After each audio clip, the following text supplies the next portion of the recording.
Novel تیرے نام کی نسبت تحریر افشاں کنول ایپیسوڈ نمبر 7 پیازی رنگ کے قیمتی لباس میں لائٹ سا میک اپ کیے وہ کسی بت کی مانند بیٹھی ہوئی تھی. جو اسے کہتا گیا وہ چپ چاپ وہی کرتی گئی تھی. التمش کے نکاح میں خاندان کے سبھی لوگ شامل تھے. التمش سفید کڑکڑاتے کاٹن کے شلوار قمیض میں سرداری کی پگڑی باندھے اپنے ازلی سنجیدہ پروقار انداز کے ساتھ بلاگا وجہی لگ رہا تھا. اتنے سالوں بعد اس نے شادی کا فیصلہ لیا بھی تو بس اپنے بھائی سے کیے وعدے کو پورا کرنے کے لیے لیا تھا.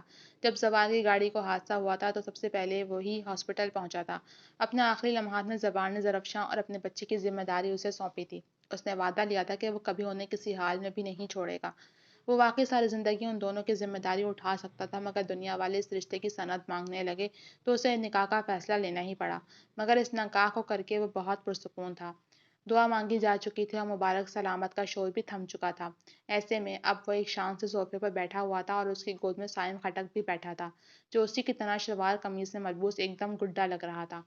وہ جب التمش کے پاس ہوتا تو بس بھوک کے وقت منہ بسوڑتا تھا ورنہ تو وہ خوش ہی رہتا تھا. اس وقت بھی وہ اس کی گود میں بیٹھا اس کی کلائی پر بندھی بیش قیمتی گھڑی سے کھیل رہا تھا. سب مہمان کھانا کھا کر جا چکے تھے. آہستہ آہستہ سب پھیلاوا بھی سمیٹ دیا گیا تھا مگر وہ ابھی تک وہیں بیٹھا تھا. آج کمرے میں جانے سے سردار صاحب کو ڈر لگ رہا ہے. جبران خٹک کے چھیڑتے انداز پر اس نے لاپرواہی سے سر جھٹکا تھا. آپ کی بہو کوئی توپ شے نہیں ہے جو میں اس سے ڈر کر یہاں بیٹھا ہوں. یہ تو میرا سردار ہے جو مجھے اٹھنے نہیں دے رہا. گود میں بیٹھے سائم کے سر پر پیار دیتا وہ اپنے ازلی سنجیدہ انداز میں بولتا اٹھ کھڑا ہوا تھا. وجہ اب سائم منہ بسوڑنے لگا تھا. میرے بیٹے کو بھوک لگ رہی ہے اور نیند بھی آ رہی ہے تو اب دادا کو شب بخیر کہتے ہیں. اسے گود میں اٹھا کر وہ خود بھی اٹھ کھڑا ہوا تو جبران خٹک نے جھک کر سائم کے پھولے پھولے گال چوم ڈالے تھے جبکہ اس نے موٹی موٹی آنکھوں سے انہیں دیکھ کر منہ بسورا تھا. سردار صاحب کو آپ کا گال پر پیار کرنا اچھا نہیں لگا. شرارت بھری سنجیدگی سے کہتا وہ اس کے لیے آگے بڑھ گیا تو پیچھے وہ خوشگوار انداز میں ہنس دیے تھے. اپنے کمرے میں داخل ہوتے وہ ایک دم ٹھہر سا گیا. کمرے کے کونے میں نکاح والے ہی لباس سے ملبوس دھلے دھلائے چہرے کے ساتھ زرفشاں عشاء کی نماز پڑھ رہی تھی. ایک مدت اس کمرے کی تنہائی اس کے ساتھ رہی تھی مگر آج اس کا کمرہ آباد ہو چکا تھا. زرفشاں اور سائم کا سامان پہلے اس کی ڈریسنگ میں سیٹ ہو چکا تھا. بیڈ کے ساتھ ہی سائم کا کوٹ رکھا تھا. اس نے احتیاط سے اسے کوٹ میں بٹھایا اور اسے کھیلنے والے ٹوائے پکڑائے تھے جو کوٹ کی دراز میں رکھے تھے. سائم کا اپنا کمرہ بھی ریڈی تھا مگر اس کے چھوٹے ہونے کی وجہ سے فی الحال اسے اکیلا نہیں چھوڑا جا رہا تھا. یہ فیصلہ بھی التمش کا تھا کہ جب تک وہ تھوڑا بڑا نہیں ہو جاتا الگ کمرے میں نہیں سوئے گا. آپ سائم کو چینج کروا کر اسے فیڈ دیں بھوک لگ رہی ہے اسے. دعا مانگ کر اٹھتی زرش سے سنجیدگی سے مخاطب ہوتا وہ خود اس پر نظر ڈالے بغیر ڈریسنگ روم کی جانب بڑھ گیا تھا جبکہ اس کے اس رویے سے زرفشاں کو بڑی ڈھارس پہنچائی تھی. جائے نماز تہہ کر کے ایک طرف گلاس ٹیبل پر رکھتی وہ سیدھی اپنے بچے کے پاس آئی تھی. التمش نائٹ سوٹ میں ملبوس ڈریسنگ سے باہر نکالتا ایک سرسری نظر زرفشاں پر ڈال کر کمرے سے ملحقہ اپنی اسٹڈی میں چلا گیا. زرفشاں جس کی پشت ڈریسنگ کی جانب تھی التمش کو روم میں آتے دیکھ اس نے ایک دم اپنی سانسیں کھینچ لی تھیں لیکن اس کے کمرے سے جاتے ہی اس نے اپنی رکی ہوئی سانسیں بحال کی تھیں.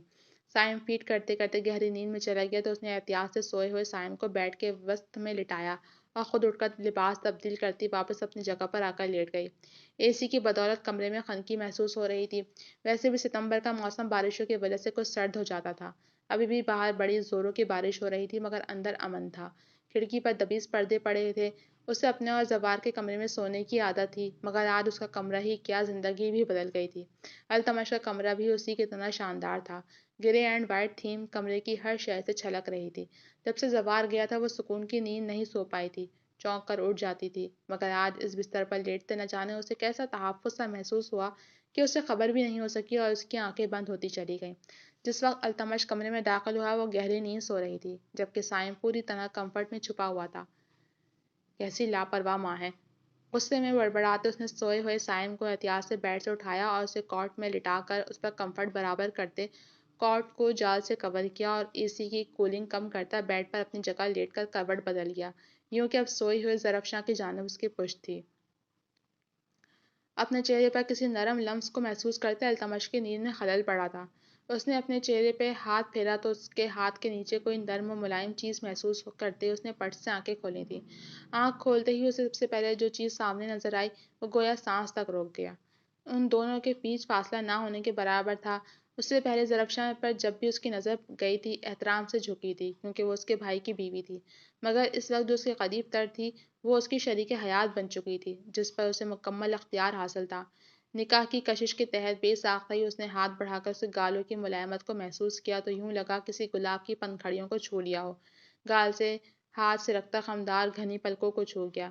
وہاں سے سرکتا ہاتھ نوز پن پر آ کر ٹھہرا۔ اس کے چہرے پر یہ نوز پن کتنی اچھی لگ رہی تھی، دل چاہا اسے لبوں سے چھو کر دیکھے۔ دل بے اختیار ہوا اور اس نے جھک کر پہلے لمس بڑے استحقاق سے سوئی ہوئی ملکیت پر جتایا تھا۔ نکاح کی برکت تھی کہ اس کا دل خود بخود اس کی جانب مائل ہونے لگا تھا۔ وہ اس کے چہرے پر ہلکا سا جھکا پورے حق سے اسے دیکھ رہا تھا۔ زرفشاں جو اتنے عرصے بعد پرسکون نیند سوئی تھی، اپنے چہرے پر سلگتے لمس کے احساس نے اسے نیند میں بے چین کیا تھا۔ اس سے پہلے کہ وہ اپنی آنکھیں کھولتی التمش سرعت سے سیدھا ہوتا آنکھیں موند گیا۔ وہ دیکھنا چاہتا تھا کہ زری کا ری ایکشن کیا ہوگا۔ زرفشاں نے اپنی آنکھیں کھولیں تو وہ کرن کھا کر تیزی سے اٹھ کر بیٹھی تھی۔ بغیر دوپٹے کے وہ اس کے اتنے نزدیک کیا کر رہی تھی؟ سائم کہاں گیا؟ وہ تیزی سے بستر چھوڑ کر اٹھی اور نیٹ ہٹا کر دیکھا تو سائم مزے سے مٹھی ہونٹوں میں پر جمائے سو رہا تھا۔ زری کو بے ساختہ ہی اس پر پیار آیا تو وہ اس سے پہلے کہ جھک کر اس کا چہرہ چوم لیتی، التمش کی سرد آواز نے اسے فریز کیا تھا۔ آئندہ سائم کو بیڈ پر مت سلائیے گا۔ آپ سوتے میں رولر کوسٹر بن جاتی ہیں، میں نہیں چاہتا کہ وہ ہرٹ ہو۔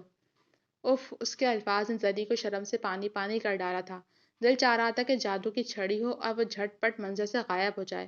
بغیر دوپٹے کے وہ کتنے آرام سے کھڑی ہوئی تھی۔ اس نے گھبرا کر اپنا دوپٹہ تلاش کرنا چاہا تو روحانسی سی ہو گئی۔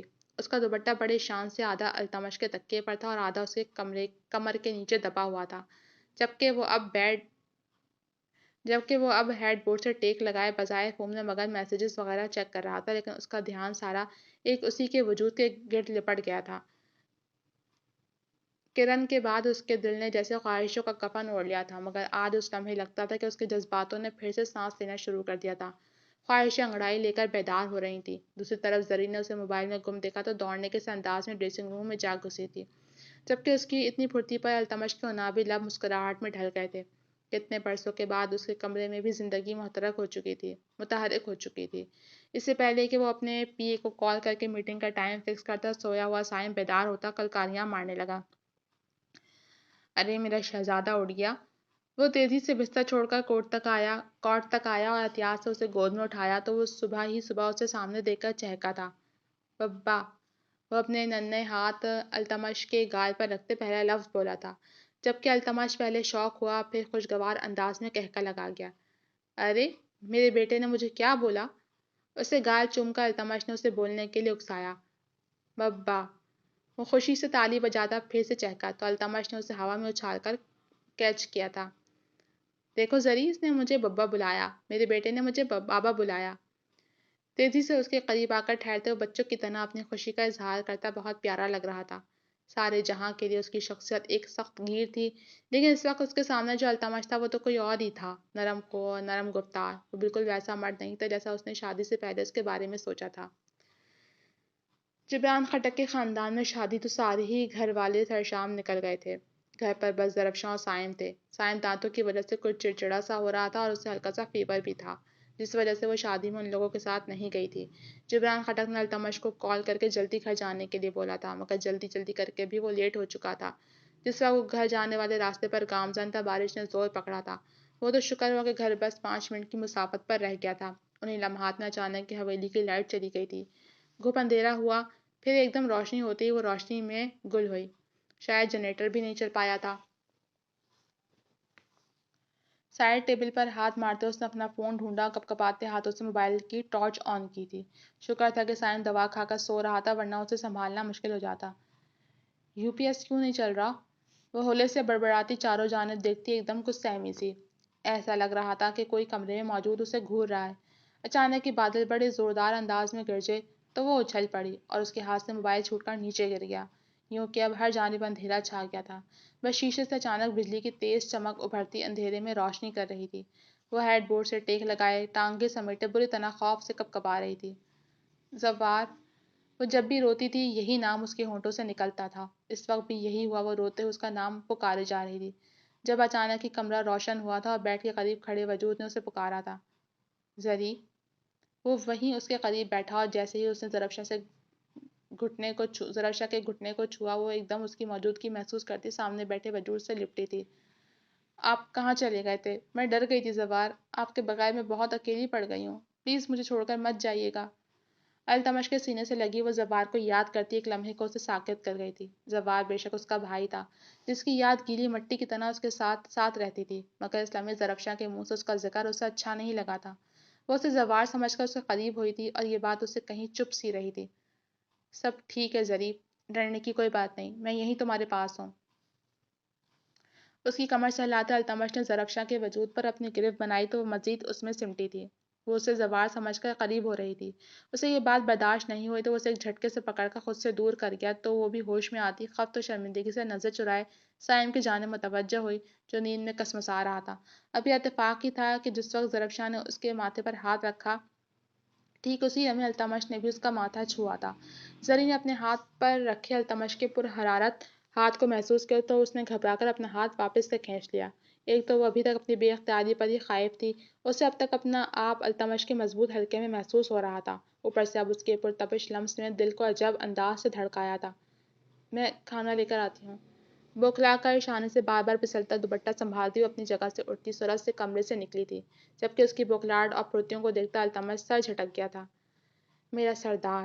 جھک کر سائم کا سر چومتے وہ ان پلوں میں سرشار ہوا تھا. جی تو جناب، اب تک کے صرف اتنا ہی. کیسی لگی آپ کو ایپیسوڈ نمبر 7؟ امید ہے پسند آئی ہوگی. کمنٹ سیکشن میں اپنی رائے کا اظہار ضرور کیجیے گا. جلد حاضر ہوں گی اگلی ایپیسوڈ نمبر 8 کے ساتھ. تب تک کے لیے مجھے اجازت دیجیے. اللہ حافظ.